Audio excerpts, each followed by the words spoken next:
Hai semua murid, selamat kembali ke kelas Cikgu Kok. Minggu lepas, kita sudah mula belajar bab 5. Hari ini, kita akan sambung bab 5.4, iaitu faktor-faktor yang mempengaruhi jaringan pengangkutan di Malaysia. Adakah anda tahu apakah maksud jaringan pengangkutan? Jaringan pengangkutan ialah sistem laluan pergerakan melalui darat seperti jalan raya, lebuh raya dan jalan kereta api, air seperti kapal dan feri, udara seperti kapal terbang yang menghubung tempat-tempat di sesebuah negara. Marilah kita melihat faktor-faktor yang mempengaruhi jaringan pengangkutan di Malaysia. Antara 4 faktor ialah bentuk muka bumi, kemajuan teknologi, dasar kerajaan, kegiatan ekonomi. Di sini ada satu tips untuk para pelajar. Untuk setiap perkataan, kita ambil satu huruf. D untuk dasar, E untuk ekonomi, B untuk bentuk, T untuk teknologi.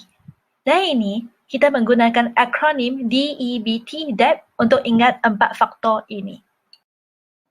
Murid-murid boleh cuba ingat sekarang. D untuk apa? D untuk dasar kerajaan. E ialah kegiatan ekonomi. B ialah bentuk muka bumi dan T ialah kemajuan teknologi. Senang kan? Faktor yang pertama ialah bentuk muka bumi. Kita membuat perbandingan antara tanah pamah dan tanah tinggi. Di tanah pamah adalah senang untuk membina jaringan pengangkutan kerana tanah rata. Manakala sukar untuk membina di tanah tinggi kerana tanah tidak rata dan kos adalah tinggi. Di Sabah Sarawak, jaringan jalan raya tertumpu di bahagian pantai. Hal ini kerana kawasan pedalaman yang bertanah tinggi dan berhutan tebal menyukarkan pembinaan jalan raya. Untuk lembangan sungai, pembinaan di kawasan berpaya perlu kos tinggi kerana perlu ditambak dan membina jambatan. Pinggir laut yang ada kawasan berteluk adalah sesuai untuk dijadikan pelabuhan kerana keadaan yang terlindung dan dalam. Faktor yang seterusnya ialah kemajuan teknologi. Terowong Smart di Kuala Lumpur merupakan terowong lencongan air yang terpanjang di Asia Tenggara. Apakah maksud terowong lencongan air? Ini ialah gambar terowong lencongan air. Terowong Smart ini berfungsi sebagai saliran air dan laluan kenderaan. Ini dapat menyelesaikan masalah banjir dan mengurangkan masalah kesesakan lalu lintas.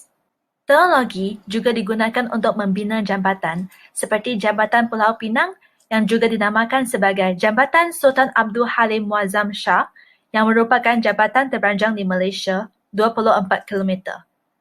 Jambatan ini menghubung Pulau Pinang dengan tanah besar semenanjung Malaysia.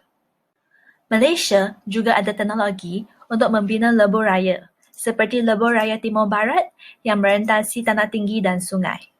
Hal ini dapat menghubung rakyat pantai barat dan pantai timur. Akhir sekali ialah contoh laluan bawah tanah bagi projek MRT yang turut menggunakan teknologi tinggi. Faktor ketiga yang mempengaruhi jaringan pengangkutan ialah dasar kerajaan. Contohnya seperti Suruhan Pengangkutan Awam Darat (SPAD) yang bertanggungjawab terhadap pengangkutan awam darat. Bidang Keberhasilan Utama Negara (NKRA) turut menentukan penambahbaikan pengangkutan awam bandar sebagai salah satu fokus kerajaan. Dalam pembentangan bajet 2017, kerajaan memperuntukkan 55 bilion dalam pembinaan East Coast Rail Line (ECRL) supaya dapat menghubung Lembah Klang ke pantai timur semenanjung Malaysia. Dijangka akan siap pada tahun 2026. Kerajaan juga memperkenalkan dasar penswastaan, iaitu melibatkan sektor swasta dalam pembangunan ekonomi negara.